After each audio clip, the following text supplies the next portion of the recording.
بسم الله الرحمن الرحيم لا حول ولا قوة إلا بالله العلي العظيم الحمد لله رب العالمين وصلى الله على سيدنا محمد وآله الطيبين الطاهرين اللهم أخرجني من ظلمات الوهم وأكرمني بنور الفهم اللهم افتح علينا أبواب رحمتك وانشر علينا خزائن علومك برحمتك يا أرحم الراحمين. Okay, we continue our study of different ethical theories.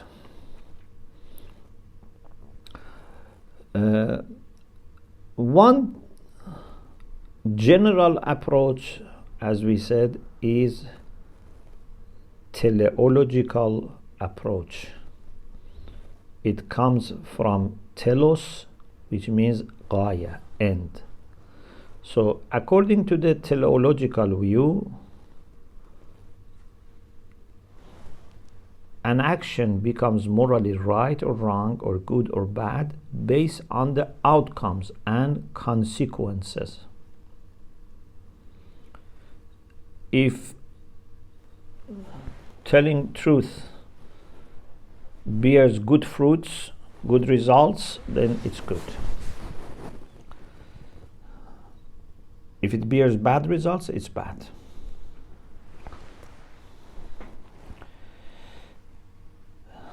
Here we can then have sub-theories based on two things. One, you say a good action is the one that leads to good outcomes. What are those good outcomes?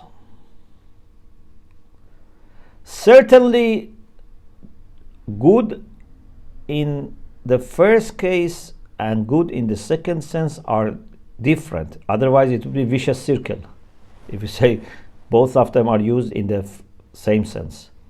When we say a good action, this good is moral goodness.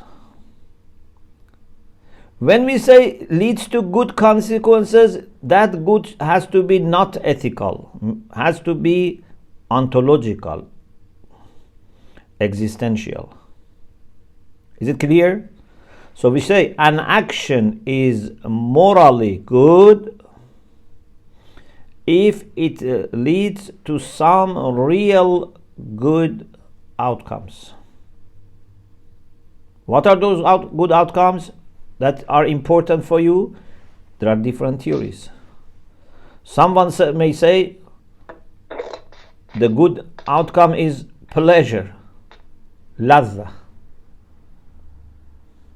Someone may say the good outcome is welfare, refah.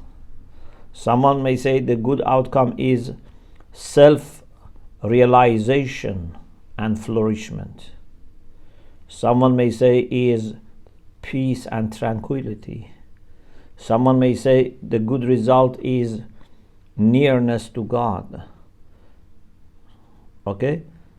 So, depending on what you define, and that is to take place outside ethics, because this is your ground for a starting ethical theory. This is to be decided in your philosophy or theology, that what are you going after, what you want to achieve. Ethical theory is to help you to say which actions or qualities would lead to that end that you aim. Okay? So a good action means a morally good action is the one that leads to good result, but the second good is not moral good, it's something that has to be defined outside akhlaq. This is one way that theories can be different. Another way is good results for whom? You say a morally good action is the one that brings about good results, like pleasure, happiness. For whom? Here there are different theories. Egoists, they say it has to lead to good results for the agent, for the doer, for fa'il. If what you do, for example, if you are after pleasure, brings pleasure for you, then that's good. Or if it brings nearness to God for you, it's good. It gives you peace and tranquility, it's good. So egoists, they say it has to bring good results for the agent, for the doer. Of course, when I say for the agent, may not be just one person. For example, maybe for your party, for your group, for your family, for your nation. So a politician who is egoist would consider the interests of himself if he is very selfish, or he can be egoist and consider the interests of his nation. But he doesn't bother about other nations' interests if he is egoist. Unless the aim is such an aim that even if you want it for yourself, you have to consider other people and other nations. It's a very important point.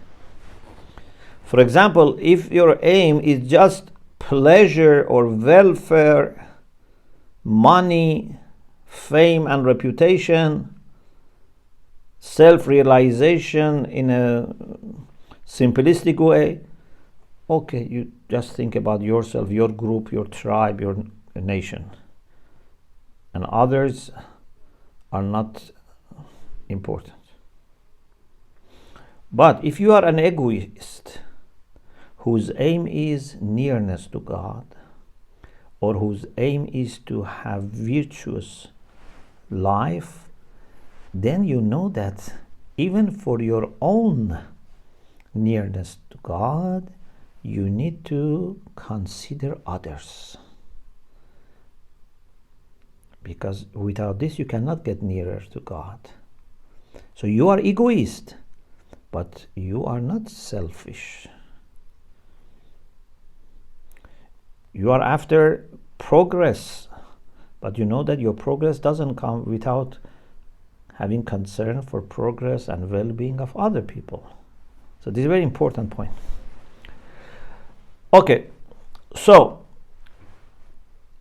teleologists, depending on what ends they have in their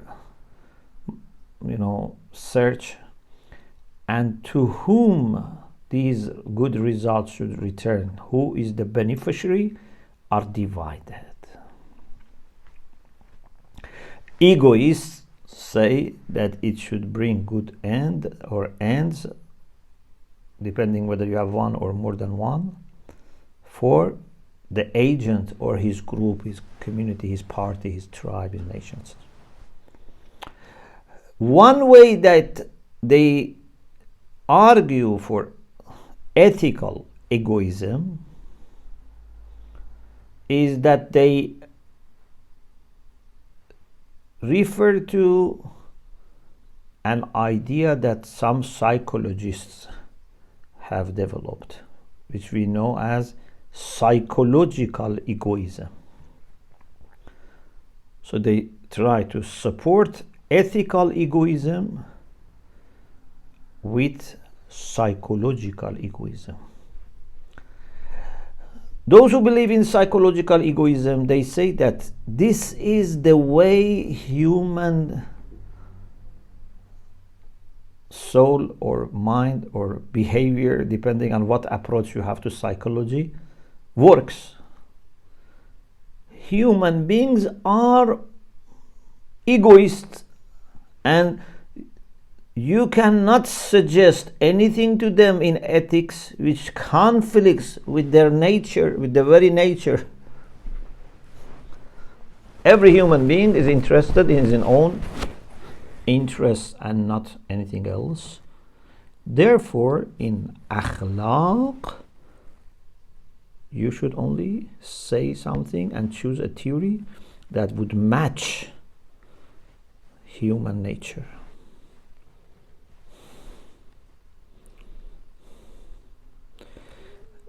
I have in my notes a quotation from Encyclopedia of Ethics edited by Becker, but because I had prepared this in Farsi, so I have translated that. He says,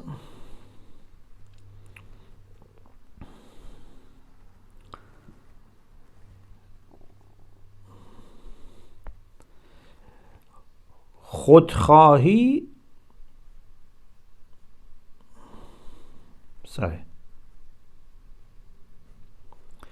خودگرایی روانشناختی میپذیرد که برخی انسانها زندگیشان را وقف کمک به دیگران میکنند. Psychological egoism accepts that some people devote their lives to help others, serve others. ولکن مدعی است انگیزه نهفته در ورای چنین اعمالی دائما انگیزه خودخواهانه است. But they say at the same time that the hidden motive beyond these actions, even if they are serving others, is something which is egoistic. یعنی انسانها چنان ساخته شده اند که حتی زمانی که به دیگران کمک می کنند از منافع خودشان غافل نیستند.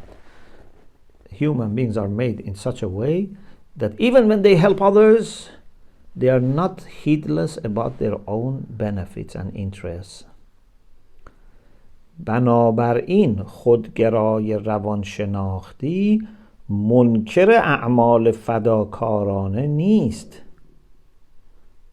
So, a psychological egoist doesn't deny actions which involve sacrifice, بلکه صرفاً امیال فداکارانه را انکار میکند.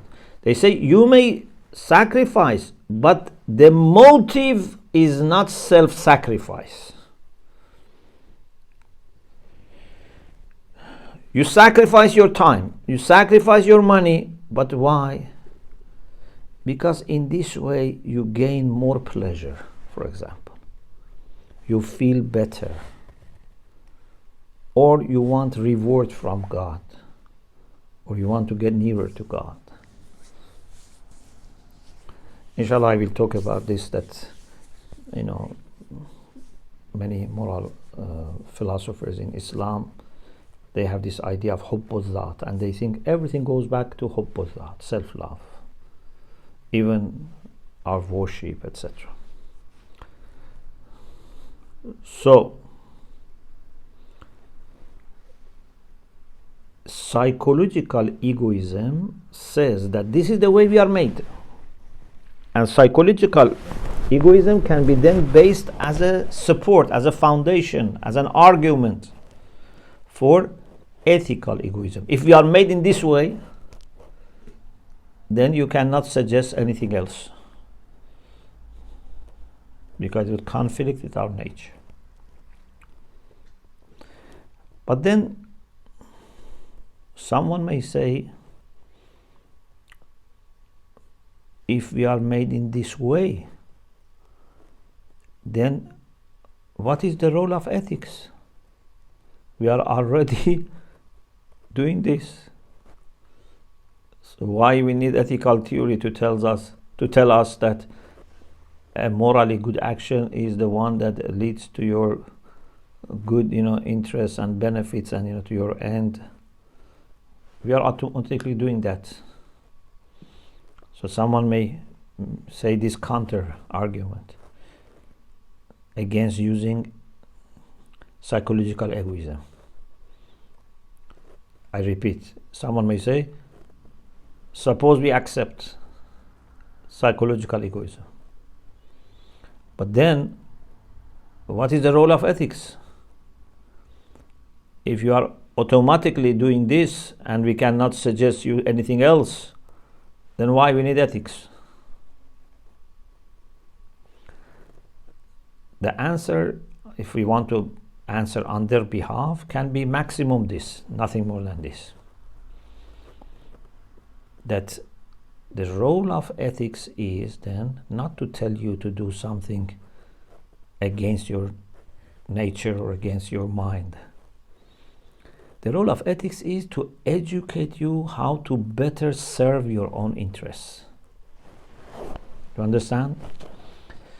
Because you can be after your interests, as psychological egoism says, and then be very short-sighted, try to cheat, deceive people, be very greedy and selfish and unjust, and say, I am serving myself. But you can also be after your interests and benefits, but be very kind, very just, very fair. And in the long term, this is better for even yourself. إن أحسنتم أحسنتم لأنفسكم. Even for yourself, it's better to be kind to people. Not because, for example, you will be praised by them. No, because you can grow more. A student can enjoy himself and just play, and can make it hard for himself to play and say, no, I don't want to play because I want to study, I have an exam to prepare. But for a long-term interest, and say, okay, if I get good results, then I can go higher, I can go to higher degree, as I can get good job, etc. Both students who are lazy and just think about immediate benefits, and those who are hardworking and think about future, they can be egoist. But akhlaq educates them to be better in setting up your priorities. So this is the maximum we can say, according to people who believe in psychological egoism. If they want to say that in ethics also we should be egoist, this is the maximum we can say. What is the right position? Inshallah, I will explain after I mention all different theories. Then I come back to ethical egoism. The second view is what we call altruism.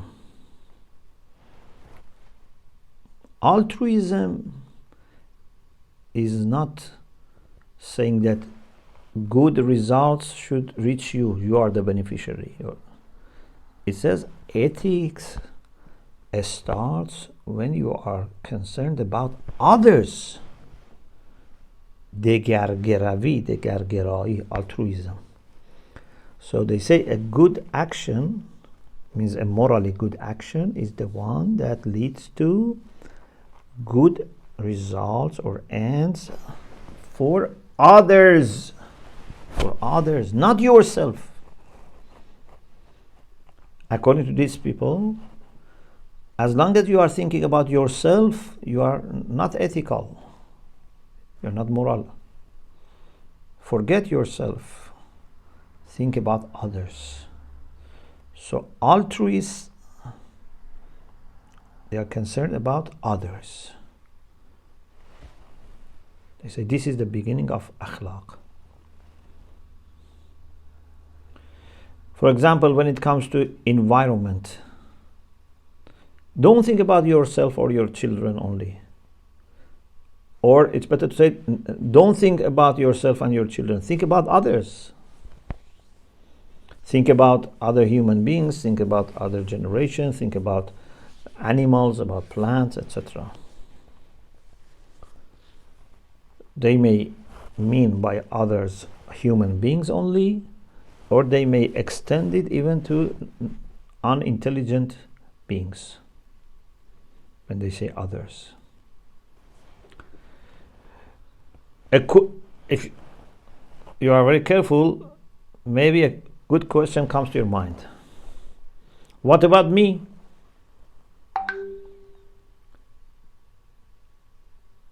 Should I totally ignore myself? Or I can have some concern about myself as well.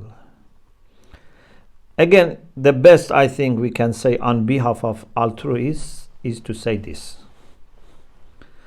that you should have only concern about yourself as much as it affects your services. For example, you are a person who wants to help poor people. You can work day and night till you die. You run out of energy, your health is damaged, and you die. Is this good for poor people, that you die so soon? No. So in order to be able to have more services, look after yourself. Look after your physical well-being, you look after your psychological well-being. Sometimes if you deal too much with the people who have problems, you may become depressed. You may lose your hope, you may become despaired, you may become ill. So in order to be able to help them, you need to also think about your mental well-being. But you are not doing this as a selfish measure. You are just trying to serve others, but you are to be there to serve others. You see, this is altruistic concern for yourself. This is not egoistic. The third view is called universalism, همه‌گرایی. Between egoists and altruists, there is a kind of opposition. Egoists say only you, altruists say only others. Universalists say you and others are all important. Everyone. Why we should let a kind of conflict arise in us? We say all. Either all intelligent beings or all beings with some understanding, which would include animals, or all beings with life, or all beings, even soil and water. We should have concern for all. You are part of the all. You are important. But how much you are important? Just as one. As one. How much your family are important? They are very important, but as one family. There are thousands of families and there are thousands and one. You are important. Don't ignore your family or yourself or your tribe or your, nation, your country, but just as much as you form the whole, for example, humanity, the whole intelligent beings, etc. So, egoists are, if you want to use usuli terms, bishart shay, means with the condition that everything is with the condition of your interest. Altruists say bishart Allah, nothing about your interest. These people say la bishart, so there is no condition to include yourself or exclude. You are one. You have to see what works for everyone. Of course, we know that in practice, many times it's not possible to serve and benefit everyone, especially for certain ends. For certain ends, it's not possible. Maybe for nearness to Allah, it's possible to have concern for all people. But there can come situations in which you cannot serve everyone, or your end is such an end that there is shortage. You have to choose. For example, we need to make a road. Making a road would make some people happy, some people unhappy. It's not that always all people become happy. If they all become happy, very good. And also if the environment, birds, animals, everything is, watched and checked and everything is okay, that's great. That's ideal situation. But sometimes it's not possible, many times not possible. So therefore, universalists shift to majority. They say, instead of, for example, thinking about everyone's pleasure, think about pleasure for maximum number of people, or reduction of pain for maximum number of people. You are one of them. You are not the only one that matters, and you are not insignificant. You are one of people, but consider the majority. This is actually the idea of utilitarian people. Utilitarian people, or utilitarianism, says what is good is what brings maximum pleasure for maximum number of people, larger number of people. If you cannot make all people happy, make more people happy, or at least reduce their pain.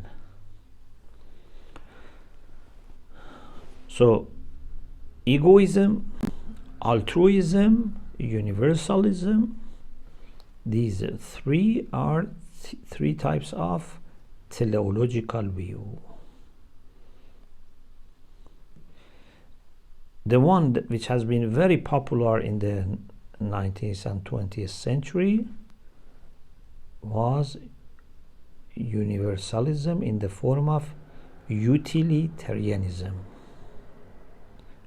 plus the one which is deontology. These two were very popular till, as I said, in 1960s, around that, virtue ethics became again revived and more important. Deontologists, as I said, they are not concerned about ends and outcomes and consequences.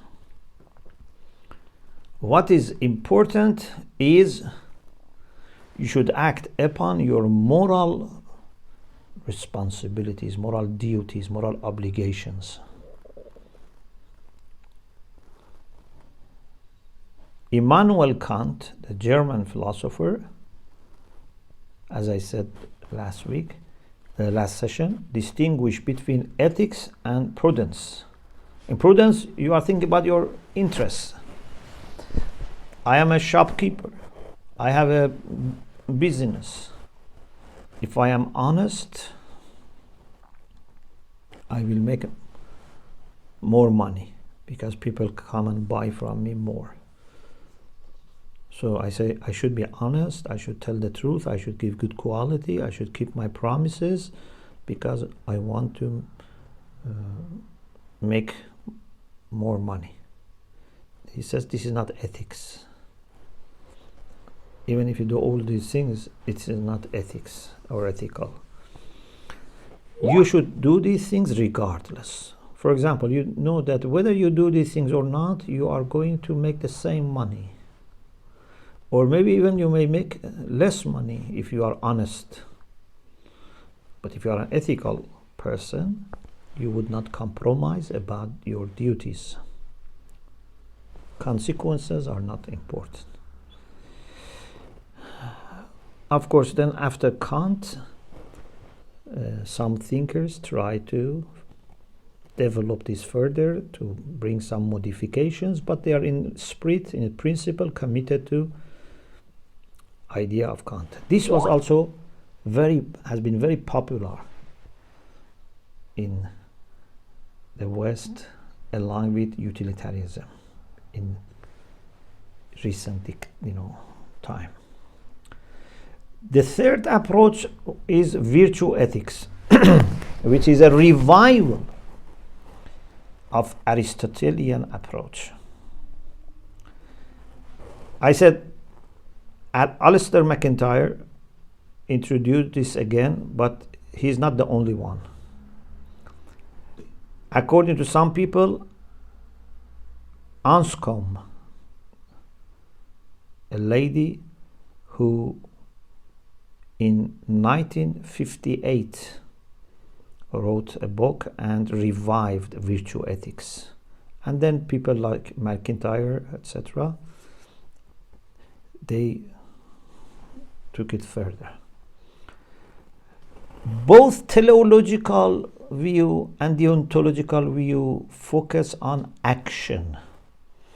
An action is morally good if it leads to good results for yourself or others or for everyone, or an action is morally good if it is done out of moral sense of responsibility and obligation. But it's about action.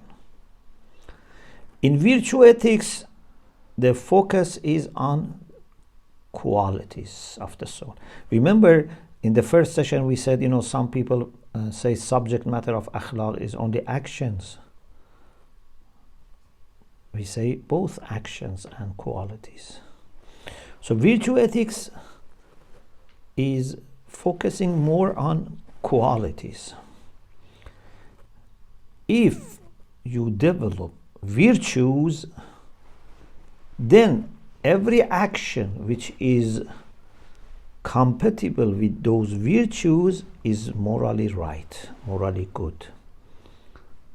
So actions should be derived from virtues so that they are ethically good.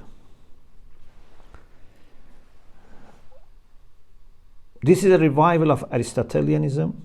Some people say Socrates, Plato had similar ideas. In Islamic world, for example, Farabi had this idea, or maybe some of our other, philosophers had this idea. So it's not a new thing, but it is a revival, because so much utilitarianism and deontological view dominated that this was no longer that much favored by moral philosophers till it was revived again.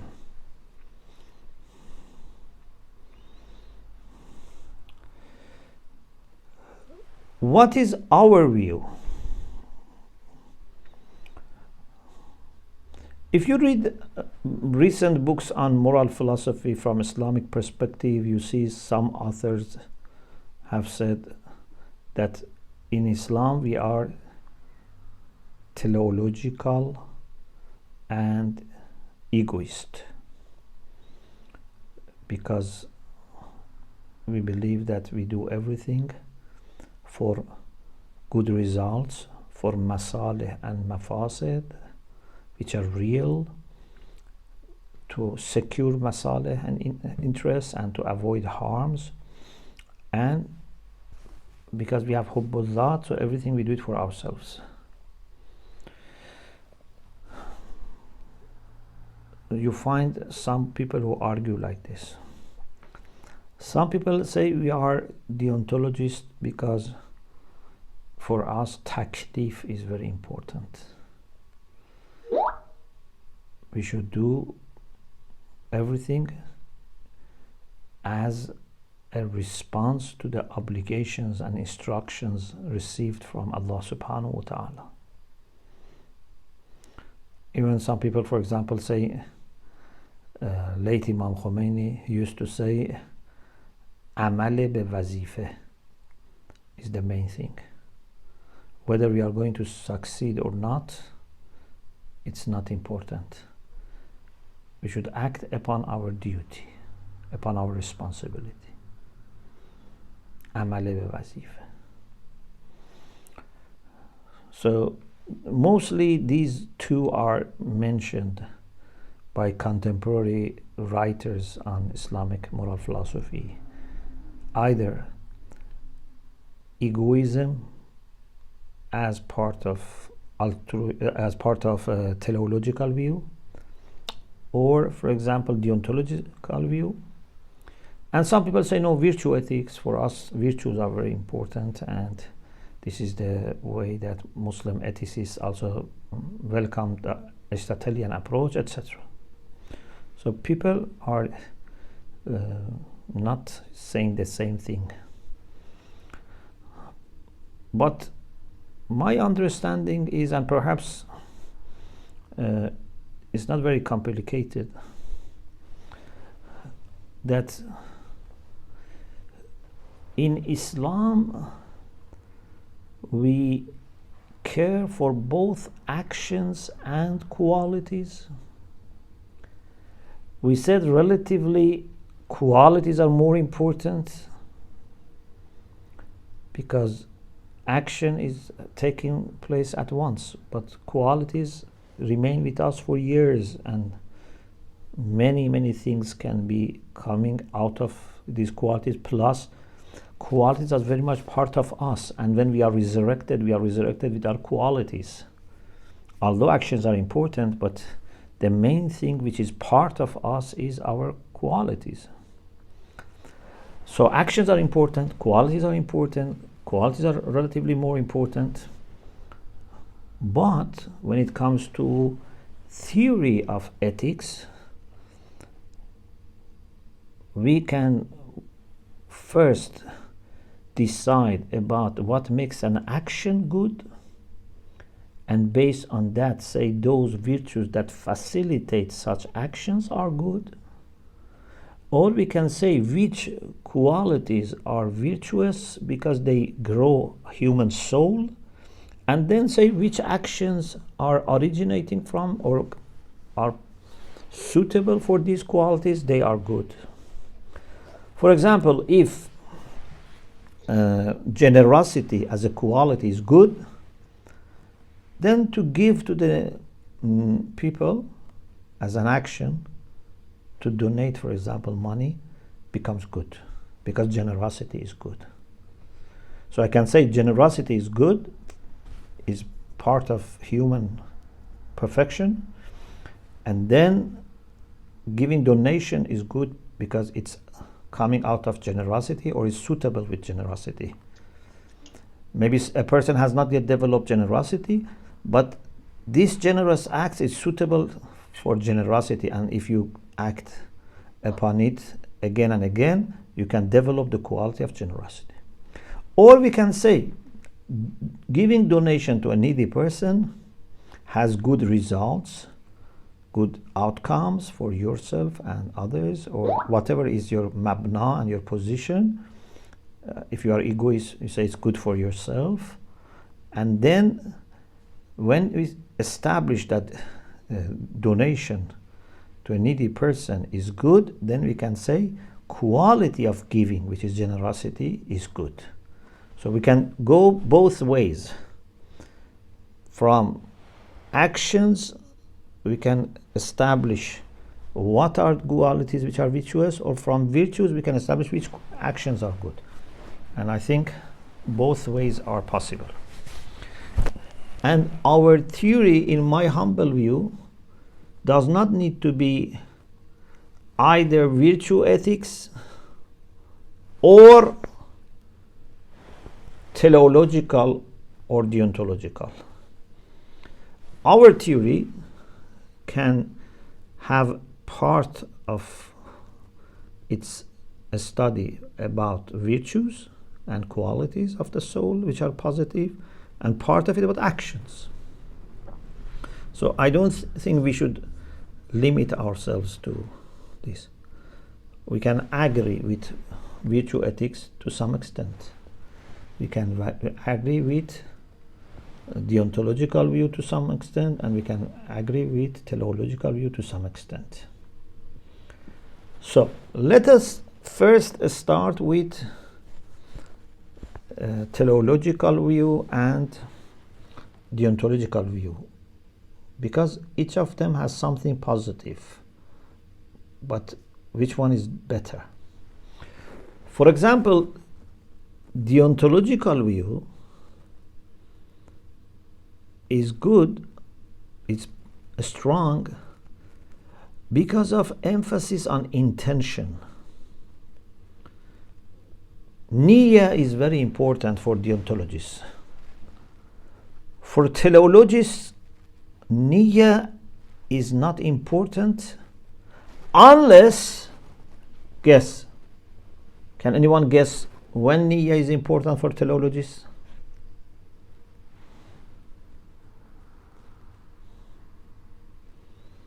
When the end that you want to achieve is such an end that only with good intention can be achieved.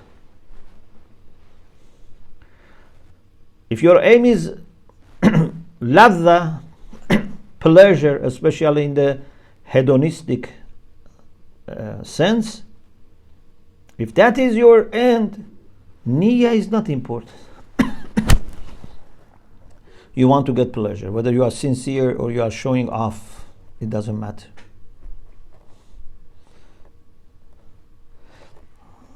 If your end is welfare, it doesn't matter what is your niyyah. But if your end is peace and tranquility, intention is important. If you want to get nearer to God, niyyah is very important. So, deontological view has the advantage that takes into account the intention.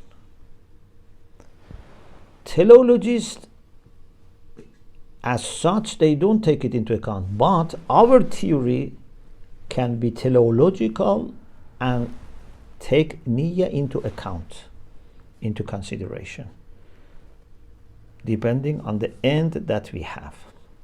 So we should develop a theory that tells us what actions are good or bad, what qualities are good and bad, both, plus certainly should have a significant place for intention.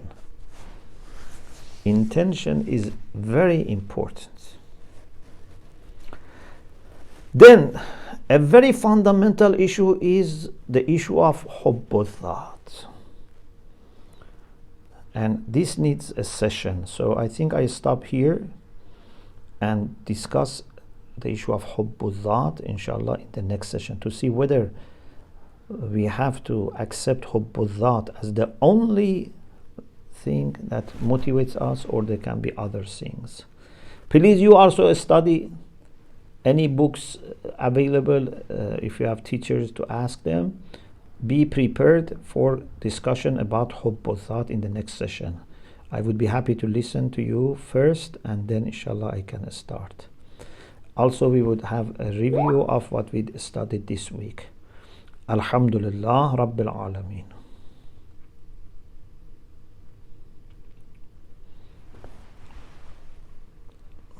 Is there any question? Salamat Bashid. Khuda Hafiz. Thank you so much. Thank you so much. You're welcome. May Allah bless you. استاد ببخشید من یک سوالی قبل از اینکه تشریف ببرید نسبت به این نگاه به اصطلاح اسلام به این مسئله نظر اسلام sorry, we have some people from London who join us, so if you can speak in English. Okay, I'm so sorry. About you mentioned to Islam's idea about this actually in this topic, in today's topic. Can you give me again a brief actually idea about the Islam's point of view in this field? Yeah, so far we have made these steps. We haven't yet said the whole thing, but we said our theory should take into account both actions and qualities, not either this or that. And I said, in a good theory, you can start with the actions and then define good qualities, or you can start with the good qualities and define actions, or independently. Also, our theory should allow qualities to have more weight, because a human being, more than actions, can be evaluated based on the qualities which are part of us and are, fixed.